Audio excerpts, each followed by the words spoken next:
What's up, everyone? So my video today is a bit more low-key than some of the other ones I've made. I don't have any interesting outfits to show you, at least not new interesting outfits. But for hardcore shoppers, I do have some observations, tips, and tricks that I think could save you money in the long run. So the first thing is the matching pants that I bought, the Stone Island pants, these things, to match this jacket, are actually going to get returned. And contrary to popular belief, it is not because it is too matchy. As many of you know, I actually really don't care what people think. And I mean, even my outfit right now kind of matches. I have no shame if I like what I'm wearing. So I actually am sending these back, but the reason is because I repurchased them for significantly less money. And I did that by using Farfetch. So these pants I had purchased for $287 directly from Stone Island, which was a 30% discount to the retail $410. And after tax, I think they came out to $313. In the meantime, I had bookmarked the same pants in the Farfetch app, and they were originally priced higher, but when I checked again last night, they were $205, which is a 50% discount, plus $24 shipping straight from Switzerland. So I'll get those in 2 to 3 days, and the net difference is $84. And then actually Stone Island, when you return an item, they take $6 off. So I'll save roughly $78 by doing this. One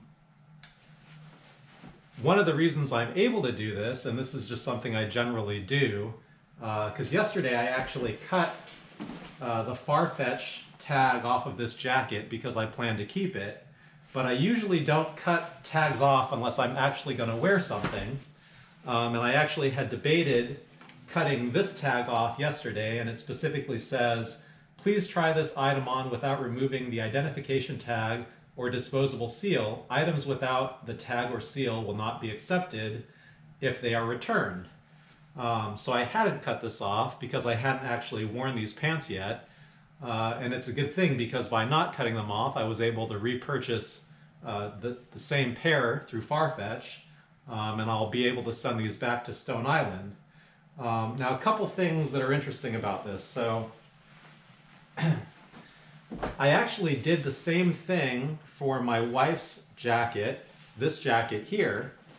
And one thing that you might not appreciate if you don't really think about it is that the same article of clothing can actually be very, very different in how it presents itself based on how it was put together and cut and where the patterns fall. So we bought 2 versions of this jacket with I think only like a $9 price difference between the 2. But this one actually ended up looking a lot better because it has the galaxy shape kind of dead center in the back, whereas the other one was just kind of all over the place. It wasn't interesting. So this was the one to keep, and it was significantly nicer. And in that case, we had purchased both through the same store, so it kind of didn't matter which one I gave back. Now, the thing with Stone Island, with the men's line, and the fact that I purchased one through Stone Island's official website and the other through Farfetch, is I actually can't take that liberty of picking which pant to send back. And the reason for that is because Stone Island actually tracks all of their inventory using Certi logos. So I'll cover this up here, but it's actually a unique identifier, a serial number, along with a QR code that identifies this specific article of clothing. And I have to imagine that especially Stone Island themselves track their inventory pretty closely. So if they send an item out, they expect to get the same item back.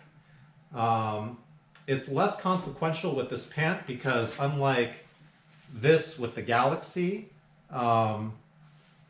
it kind of doesn't really matter where the patterns fall on this pant, so I'm not too worried about, you know, a different one looking significantly worse or anything. So um, basically for, you know, paying attention in the Farfetch app by bookmarking some clothing that I had already purchased, actually before I purchased it, but just kind of leaving it there and going back to take a look at it within the return window for this. So there's 20 days normally, and I think under COVID I have 60 days to return this. It's only been 7 since I've received it. So I'm still well within the window to be able to return this one. By basically bookmarking it and just taking a look, it was effectively 2 button clicks and I saved myself $78. So highly recommend Farfetch. And if you're into designer clothes, you can pretty much find anything that you might be interested in buying or have bought within that app. And so just an extra step that I don't think hurts to keep track of and could save you a lot of money in the long run. I think that's it. Thanks. Bye.